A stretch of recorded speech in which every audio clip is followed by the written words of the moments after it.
ஆசிரியர்கள் அனைவருக்கும் வணக்கம். நம்ம பிஜிடிஆர்பி எக்ஸாம் அக்டோபர் 12ஆம் தேதி நடக்க இருக்கு. அதுக்கு உங்களுக்கு உறுதுணையா இருக்கணும் அப்படின்றதுக்காக தான் இந்த 80 டேஸ் பேட்டில் நம்ம லான்ச் பண்ணியிருக்கோம். இந்த 80 டேஸ் பேட்டில் நிறைய விஷயங்கள் நம்ம டிஸ்கஸ் பண்ணிட்டு இருக்கோம். Tips, tricks, strategies, study revision techniques நிறைய பார்த்துட்டு இருக்கோம். அதுல இன்னைக்கு நம்ம பார்க்க போறது ஒரு ரிவிஷன் ஸ்ட்ராட்டஜி. ரிவிஷன் பொறுத்த வரைக்கும் ஒருத்தருக்கும் ஒரு மெத்தட் ஆஃப் ரிவிஷன் இருக்கும். அவங்களுக்கு எவ்வளவு டைம் அவைலபிள் இருக்கு, அவங்களுக்கு எந்த மெத்தட்ல படிச்சா நல்லா மண்டையில நிற்கும், இதை பொறுத்து தான் நம்ம டிசைட் பண்றது. இன்னைக்கு நான் உங்களுக்கு இன்ட்ரடியூஸ் பண்றது ஒரு different type of revision strategy. Maybe இந்த ரிவிஷன் ஸ்ட்ராட்டஜி உங்களுக்கே தெரியாம கூட நீங்க ஃபாலோ பண்ணிட்டு இருக்கலாம். இது யாருக்கு யூஸ்ஃபுல்லா இருக்கும் அப்படின்னா, ஒரு டாபிக் ஆல்ரெடி ஒன்ஸ் ஆவது அட்லீஸ்ட் படிச்சிருக்கீங்க அப்படின்னா அவங்களுக்கு இந்த பர்டிகுலர் ஸ்ட்ராட்டஜி வந்து யூஸ்ஃபுல்லா இருக்கும். இப்பதான் நான் படிக்கவே ஆரம்பிக்க போறேன் அப்படின்றவங்களுக்கு கண்டிப்பா இது வந்து செட் ஆகாது. அட்லீஸ்ட் ஒன்ஸ் பார்த்தவங்களுக்கு கண்டிப்பா இந்த ஸ்ட்ராட்டஜி யூஸ்ஃபுல்லா இருக்கும். இந்த ஸ்ட்ராட்டஜி நீங்க கரெக்டா இந்த நான் கொடுக்குற ஸ்டெப்ஸை ஃபாலோ பண்ணீங்க அப்படின்னா, ஒன்ஸ் ஒரு சைக்கிளை நீங்க கம்ப்ளீட் பண்ணிட்டீங்க அப்படின்னாலே கடைசியா ஒரு கிளான்ஸ் மட்டும் பார்த்துட்டு உங்களால எக்ஸாம் போக முடியற அளவுக்கு உங்களை வந்து ரெடி பண்ணிடுவோம். சோ இந்த ரிவிஷன் ஸ்ட்ராட்டஜி என்னன்னு பார்க்கலாமா? இதுக்குன்னு ஸ்பெசிஃபிக்கா நேம் அப்படின்லாம் எதுவும் கிடையாது. இது சிம்பிளா நம்ம வந்து 3 லேயர் ஸ்ட்ராட்டஜி அல்லது 3 லேயர் ரிவிஷன் அப்படின்னு சொல்லலாம். சோ அந்த 3 லேயர்ஸ் என்ன அப்படின்றத உங்களுக்கு நான் ஸ்கிரீன்ல காட்டியிருக்கேன் பாருங்க. இது ரொம்ப பெரிய விஷயம் அப்படின்லாம் நினைக்க வேணாம். இது ரொம்ப சிம்பிளான ஒரு விஷயம் தான். இப்ப நம்ம ஒரு டாபிக் எடுக்கணும் அப்படின்னு வச்சுக்கோங்களேன். ஆல்ரெடி ஒரு தடவை படிச்சிருக்கீங்க அப்படின்றப்ப உங்களுக்கு அதோட பிக் பிக்சர் ஆல்ரெடி தெரிஞ்சிருக்கும். அதாவது இப்போ ஸ்டேஜஸ் ஆஃப் டெவலப்மெண்ட் எடுக்கணும்னு வச்சுக்கோங்களேன். அது ரிலேட்டடா அப்படின்னா ஃபர்ஸ்ட் ஆஃப் ஆல் என்ன, அதுல என்னென்ன தியரிஸ்லாம் நம்ம சிலபஸ்ல கொடுத்துருக்காங்க, அந்த தியரிஸ் வந்து யார் யார் கொடுத்தாங்க, அட்லீஸ்ட் இது நம்மளுக்கு கண்டிப்பா தெரிஞ்சிருக்கும் ஒன்ஸ் படிச்சிருக்கிறதுனால.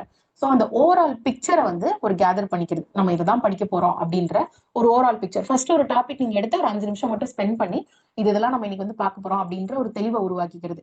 ஐசோலேட்டடா டாபிக்ஸை படிக்காம இருக்கிறதுக்கு இதுக்கு நம்ம ரொம்ப ஹெல்ப்ஃபுல்லா இருக்கும். சோ பிக் பிக்சர் இதை மட்டும் உருவாக்கிக்கிறது. இப்ப இன்கேஸ் நான் தியரியா உங்களுக்கு சொல்லும்போது இது வித்தியாசமா இருக்கு அப்படின்னா நெக்ஸ்ட் உங்களுக்கு நான் ஒரு எக்ஸாம்பிளோடவே கிளியரா எக்ஸ்பிளைன் பண்றேன். உங்களுக்கு இன்னுமே தெளிவா புரியும். இதே வந்து ஸ்டெப் 2 என்ன அப்படின்னு பாத்தீங்கன்னா, இதுதான் ஆக்சுவல் ஸ்டடிங் ஸ்டேஜ் அல்லது ரிவிஷன் பண்ற ஸ்டேஜ். இப்போ நம்ம அந்த இடத்துல ஒரு பிக் பிக்சர் எஸ்டாப்ளிஷ் பண்ணி வச்சோம் இல்லையா, இது இப்படி கனெக்டட் அப்படின்னு எஸ்டாப்ளிஷ் பண்ணிருக்கோம்ல, அதுல இண்டிவிஜுவல் டாபிக்ஸ் எடுத்து இன்டெப்தா நீங்க ரிவிஷன் பண்ணக்கூடிய ஸ்டேஜ் ஸ்டெப் நம்பர் 2. இங்கதான் நம்ம மேக்ஸிமம் இன்ஃபர்மேஷன் வந்து ரீடைன் பண்றதுக்கு வந்து முயற்சி பண்ணுவோம். ஒன்ஸ் இந்த லெவல் முடிஞ்சிருச்சு அப்படின்னா தேர்ட் லெவலுக்கு வந்து போயிடுவோம். இந்த தேர்ட் லெவல்ல நம்ம என்ன பண்ணுவோம் தெரியுமா, நம்ம என்னென்ன டாபிக்ஸ் படிச்சோம் இல்லையா, இன்டெப்தா படிச்சோம்ல, அப்படி இன்டெப்தா படிச்ச விஷயங்களை நமக்கு புரியுற மாதிரி ஒன்லைனர்ஸா கைப்பட எழுதிக்கிறது. கைப்பட எழுதிக்கலாம், அல்லது நீங்க வந்து டெக்னாலஜி பயன்படுத்துற ஆளா இருக்கீங்க அப்படின்னா சாஃப்ட் காப்பியை கூட ரெடி பண்ணிக்கலாம். அது உங்களோட இஷ்டம் தான். இல்ல ஃபிளாஷ் கார்ட்ஸ் ரெடி பண்ணிக்கிங்கன்னா ஃபிளாஷ் கார்ட்ஸ் வந்து ரெடி பண்ணிக்கலாம். பட் இப்ப வந்து இதுக்கெல்லாம் டைம் இல்லை அப்படின்னா யோசிச்சுட்டு இருக்க வேண்டாம். ஏன்னா இப்பயே உங்களுக்கு டைம் இல்லைன்னா கடைசியா நீங்க ஃபைனல் ரிவிஷன் பண்ணும்போது இந்த ஒன்லைனர் டாக்குமெண்ட் உங்க கையில இல்லை அப்படின்னா கண்டிப்பா உங்களுக்கு யூஸ்ஃபுல்லா இருக்காது. ஏன்னா நீங்க படிச்ச அத்தனை புத்தகங்களையும் ஃபைனலா உங்களால ரிவிஷன் பண்ண முடியாது.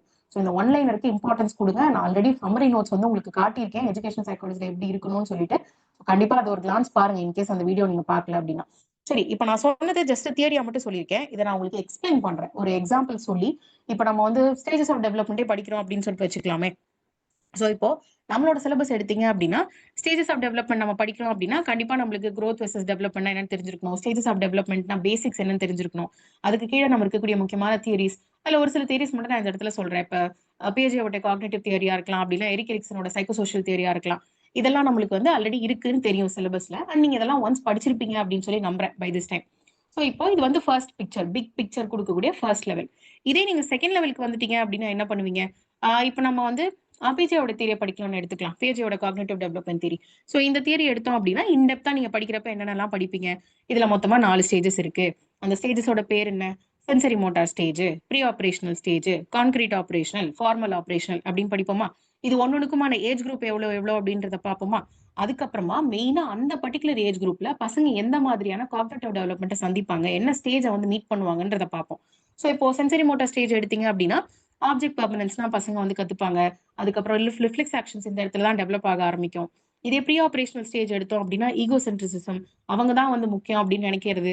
அவங்களுக்கு கண்ணுக்கு முன்னாடி ஒரு பொருள் இருந்தா மட்டும்தான் அது இருக்கு, அது டிசப்பியர் ஆயிட்டா அந்த பொருளே இல்லை அப்படின்னு நினைப்பாங்க. ஸோ சிம்பாலிக் பிளே இதெல்லாம் சொல்லலாம்.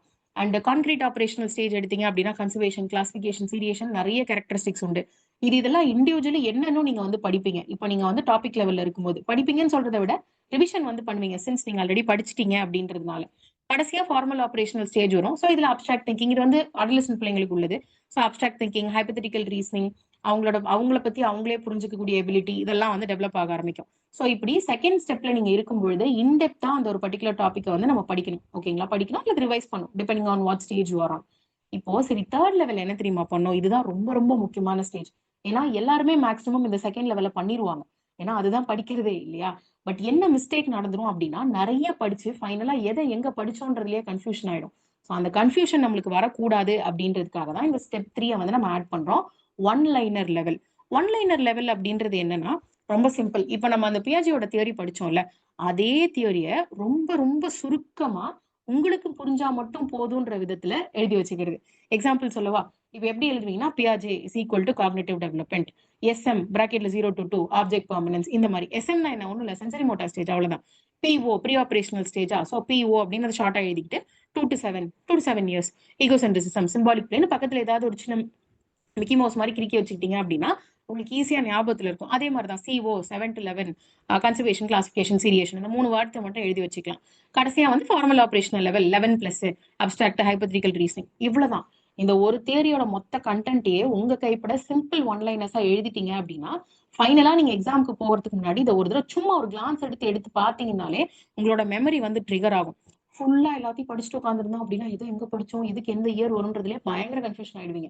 ஸோ இந்த மாதிரி ஒரு ஒன்லைனர் டாக்குமெண்ட் உங்க கையில இருந்துச்சுன்னு வச்சுக்கோங்களேன், especially related to years, especially related to people, மனுஷங்களோட பேரு, இயர்ஸ் ஞாபகம் வச்சுக்கிறது, யார் எதை கொண்டு வந்தாங்க, இல்ல யார் எதை உருவாக்குனாங்க, யாருக்கு நடுவில் ஒரு போர் நடந்துச்சு, இல்ல எந்த வருஷம் நடந்தது, இந்த மாதிரியான information and also formulas.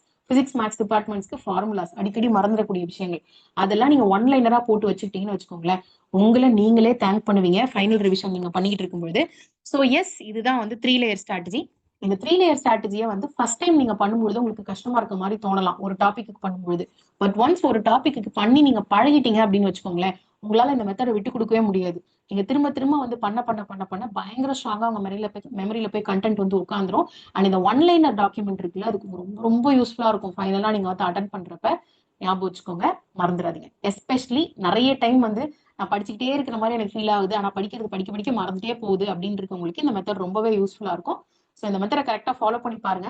In case உங்களுக்கு வேற ஏதாவது ரிவிஷன் ஸ்ட்ராட்டஜிஸ் வந்து தெரியும், இதை யூஸ் பண்ணலாமா அதை யூஸ் பண்ணலாமான்ற கன்ஃபியூஷன் உங்களுக்கு இருக்கு அப்படின்னா 2 நாள் நீங்க பண்ற யூஸ் பண்ணி பாருங்க, 2 நாள் நான் சொல்ற ஸ்ட்ராட்டஜி யூஸ் பண்ணி பாருங்க. எது உங்களுக்கு வந்து சூட் ஆகுதோ, எது உங்க மெமரிக்கு செட் ஆகுதோ அதை யூஸ் பண்ணிக்கோங்க, அவ்வளவுதான்.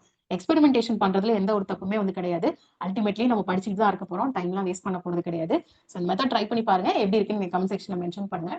இந்த வருடம் PGTRB ஆசிரியர் ஆகணும் அப்படின்ற கனவு மேம்பட ப்ரொஃபசர் அகாடமி சார்பாக வாழ்த்துக்கள்.